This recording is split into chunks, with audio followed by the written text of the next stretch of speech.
to pass with out of the way.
Yes. What's the name of your son? Where you come from? Son, where you come from?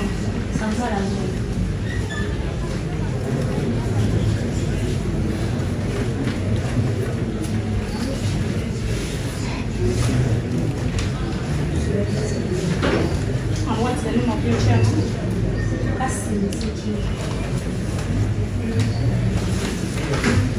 John Eric, I also have a question for you. John Eric. Sorry, the two. Only one. Yeah.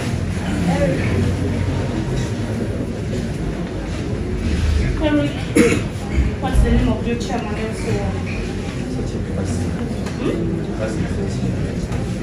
And which zone do you come from? Sankara zone. Why did you bring for us the also letter from the same person?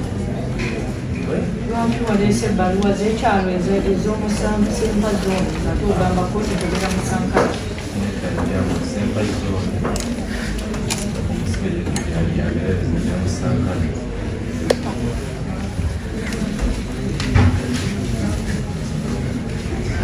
So that you want mama?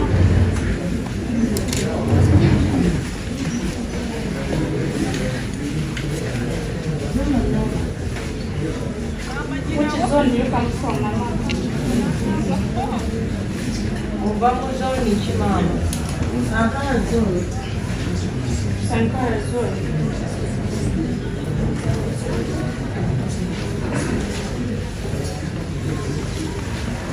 That's okay.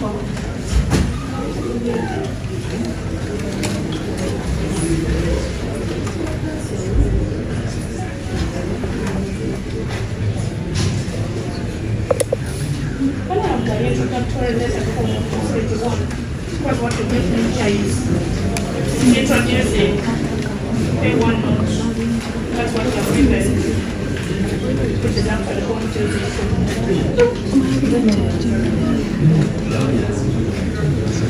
we don't have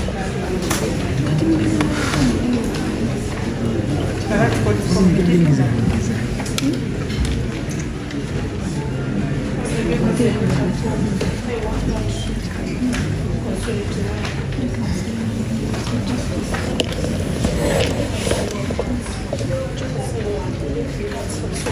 No, we don't have a letter for solitary one. Who's the mother of A1?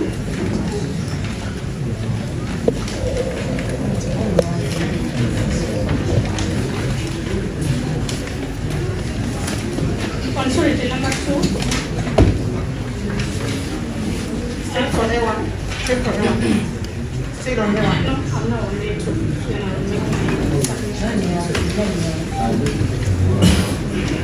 I'm just informing you I don't have the correlation for 21.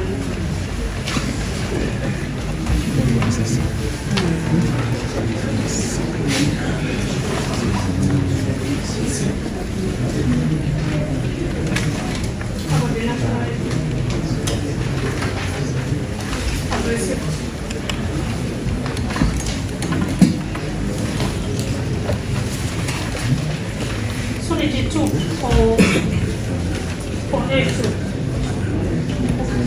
Okubiri yazze okweyimirira mu gabi bakwagala No, sorry, the accused number 3. So, which village do you come from?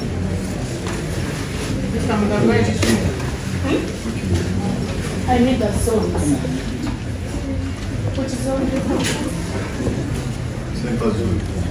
Central zone. That's where you come from.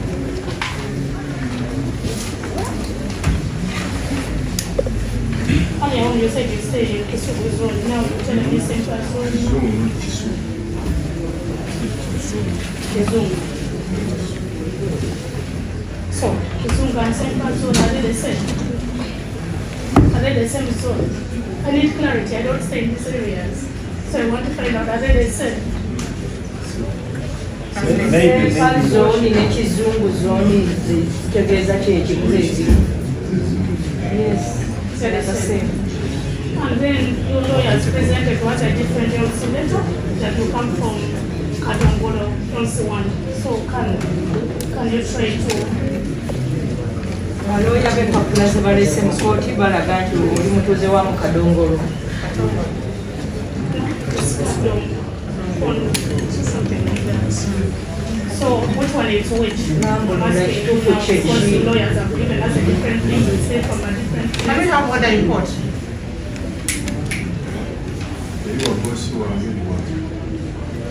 The other place is for my boss, then the other place is for...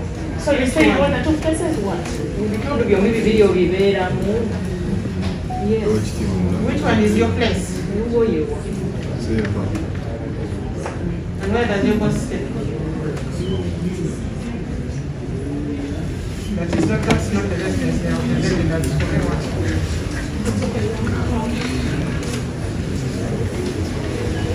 Surety 1 for N2, what is this? Surety 1 for N2, I need you.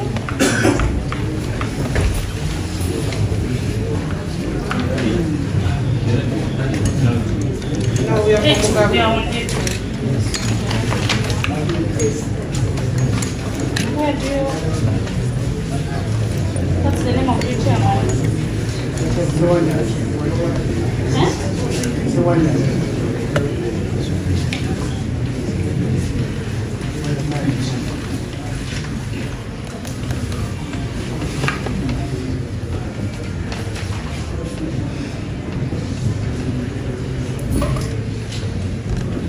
And then the LC letter which you wrote has a different name. There's a place called... That's white line? Wait, it's Surety 2 for A2, sorry. Surety 2 for A2, that is Babazi Maureen. So you can see it. Go there to Babazi Maureen. Maureen, where do you stay? The zone. That's correct. That's what? Huh? My... Is it the same as Masona? Masana. That's the zone. So where do you stay? Simplify my work. Where do you stay? That's what I'm doing.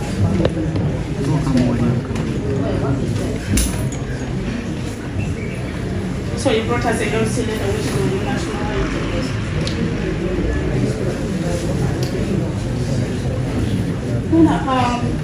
I have objections. You can sit. Alina byawakanya.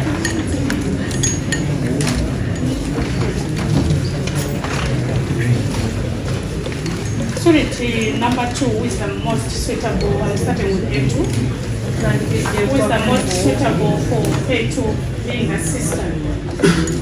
Azze okweyingira owookubiri nga ye muganda wo. Wrote us a wrong introductory letter, Baluwa gy'aleese Mwanjula Nfu. which is not the same as where she stays. Si y'emu ne gy'agambye gy'abeera. She has also clarified it to quote that she wrote an LC letter which is on her national ID, and that is not where she stays, neither where she works. Era atangaazizza kooti n'agamba nti ebbaluwa gy'aleese si gy'abeera ate era si gy'akolerayo. Ekyo kiraga ebbaluwa gy'aleese eraga ekitundu national ID ekyeraga. I feel that since she's the most suitable to me as the prosecutor in this matter. She gives us an LCA letter, which is for the resident where she stays. yewe okuba nti mu bayima bonna awaabiri wokubiri baleese gwalabyemu yasinga obulungi asabiddwa aleeta ebbaluwa y'ekyalo eraga wajjabeera nti singa baba bamunoonya bajja mufuna kuba bino byaleese tebisi byabeera si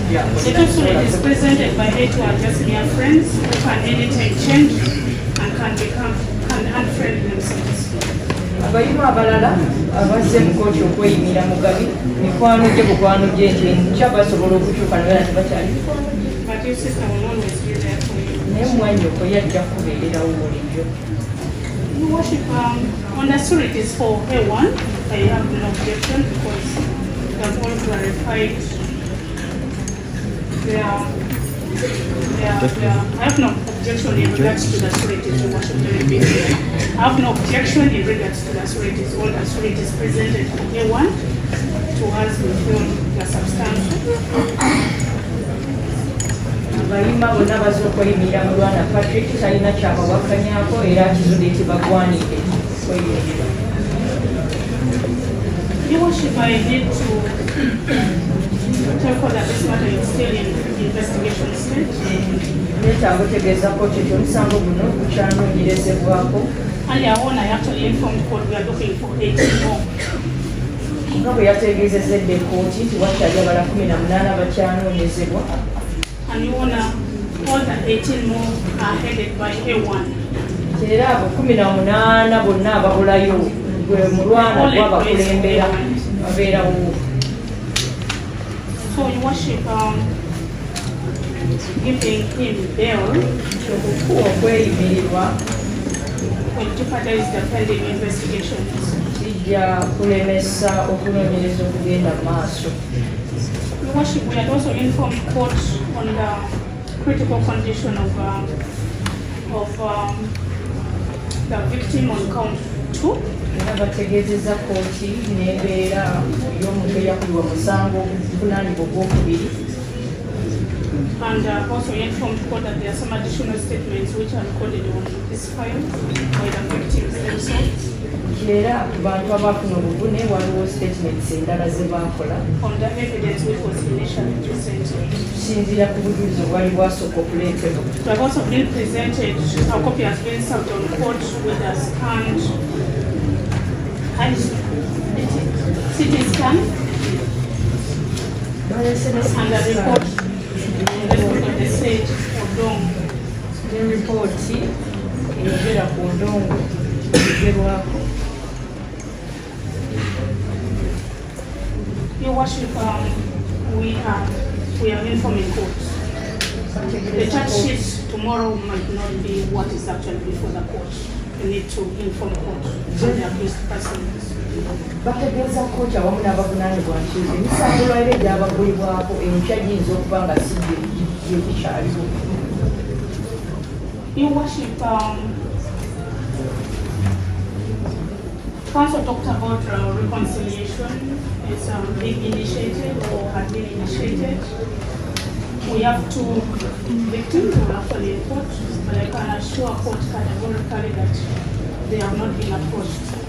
Lawyer wamwe wadde agambye And court can actually confirm with them to see which position is actually the truth.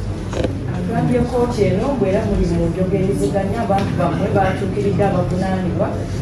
Ategeeza kooti nti ababavunaana bwe bali mu kooti bagambye tewali n'omu yali abatuukiridde. Kooti bw'eba eyagala esobola okukakasa okuba gye bali.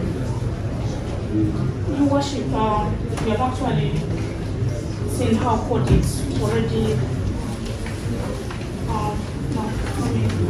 Let me just use it further. If the accused person, especially A1, is granted bail, Your Worship, Singa abavunaanibwa okusingira ddala gwe Lwana singa there will be interference with their ongoing investigations that have actually elaborated to court that is still underway. mujja kutaataaganya okunoonyereza okukyagenda mu maaso nga bwe yategeezezza kooti. Your Worship, on that note, I declare that this honorable court denied the accused persons, all of them, A1 and A2, bail. Ensonga ezo asaba kooti eneegaane oba okweyimirirwa. And if this court is inclined to go ahead and give the accused persons bail, your worship, Nga kooti esalawo neeremerako okusalawo oba okweyimirirwa. we are praying for stringent bail term to be given. Kooti asabye kooti ebawo obukwakuliza obukakali which will enable the end of justice in this matter to be achieved. busobola okulaba ng'obwenkanya butuukikako. I so pray, Lord.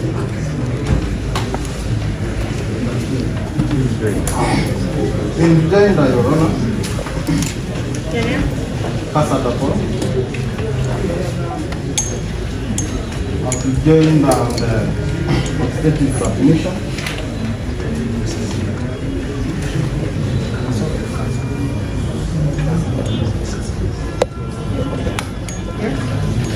I'll begin with the relationship that state has stated Tandika n'oluganda ng'omwalwa between the sureties The one she is not opposed to, I don't expect you to rejoin. Only go to the opposed, where she has objected, where she has not objected, I don't expect you to rejoin. Your Honor, she objected the sureties claiming the relationship. Okay, so, Yes, Your Honor. okay.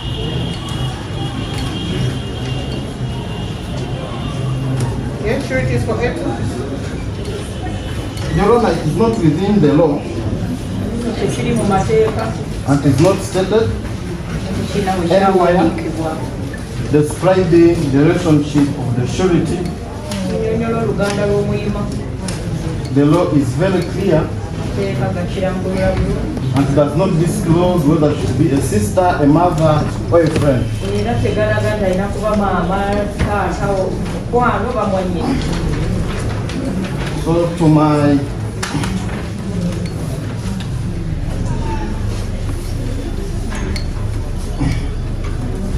I think my colleague submitted without visiting the law on that. Alowooza nti mukwano gwe byayogedde tamaze kutunula mu mateeka. Your Honor, state has stated that the matter is still under investigation. Akitambulidde bulungi nti okunoonyereza tukyagenda mu maaso Your Honor, it will be unfair kijja kuba kya bwenkanya for such acts olw'ebikolwa bwe bityo where the state forwards a file for trial without complete investigation. abaali ba gavumenti lwaki baweereza fayiro nga tebanamaliriza kunoonyereza. Your Honor, this has been a common practice with the state attorneys yebadde enkola y'abawabi ba gavumenti who sanction files and forward the same for trial bagaweereza gatandika without complete investigation. okuwulirizibwa okunoonyereza tekunnagwa. You know, the purpose for the bail application, omugaso ogw'okusaba okweyimirirwa if bail is granted, okweyimirirwa kuba it's kuwulira not closing the matter. omusango kuba tegugalwawo This is temporary freedom kuba kuteebwa kwakaseera as the law is cited. ng'amateeka bugali. Your Honor, liberty of the accused person abavunaanibwa is part of democracy. kitundu ku demokulasiya And this honorable court era kooti eno y'ekitiibwa acts on democracy naye ekolera ku demokulasiya. and court should overrule state's prayers basing on the allegations. kooti eyiseemu abantu befuule omuwabi wa gavumenti byayogedde. Your Honor, state further objected the bail application on grounds that A1 leads a group of people ensonga z'awadde lwaki teyagala abantu bano beeyimirirwe mbwavunaanibwa among which the 18 are still at large. yakulembera ekibiina ky'abantu 18 be bakyanoonya. Your Honor, those are just allegations. ebyo byogerwa bwogerwa She has not provided proof for that alina kyaleese kikakasa unless she takes oath and then she witnesses on that. okujjako mpozi ng'agenda kubba ebirayiro akakasa ebyo byayogera. Your Honor, the accused person n'anyibwa being a leader, a musician, olw'okuba nti mukulembeze muyimbi and is a Ugandan citizen. ate nga mutuuze munansi. It would be mature and it would be of good justice that he is granted bail kyaweza okweyimira and is a parent of 3. ate nga muzadde ow'abaana basatu He's also a husband ate era nga mwami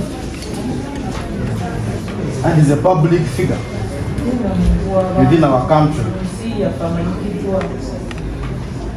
So, Your Honor, the allegations of him interfering with the state's investigations byogerwa ng'okutaataaganya okunoonyereza kw'abantu ba gavumenti.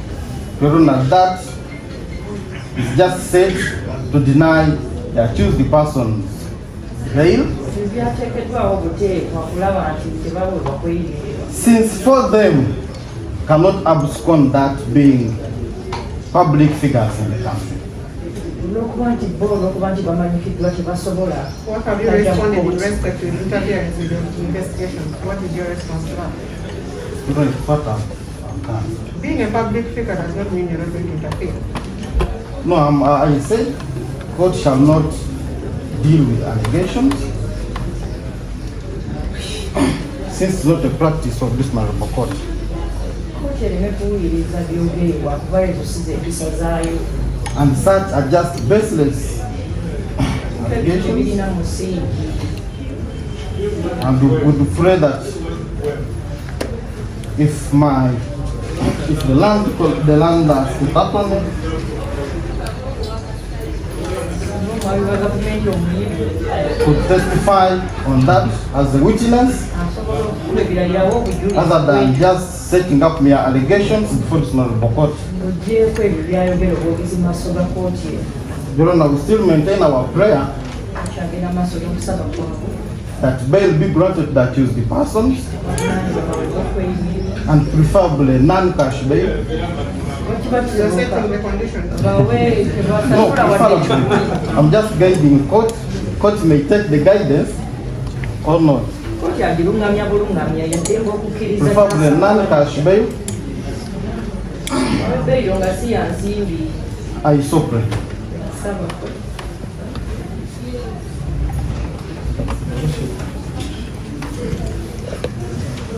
State mentioned about procedural. Mwezi guno n'okuna lwa wiikendi. That is the both remanded until when? Mwongezeddwayo kwa limanda paka kwolwo bavunaanibwa.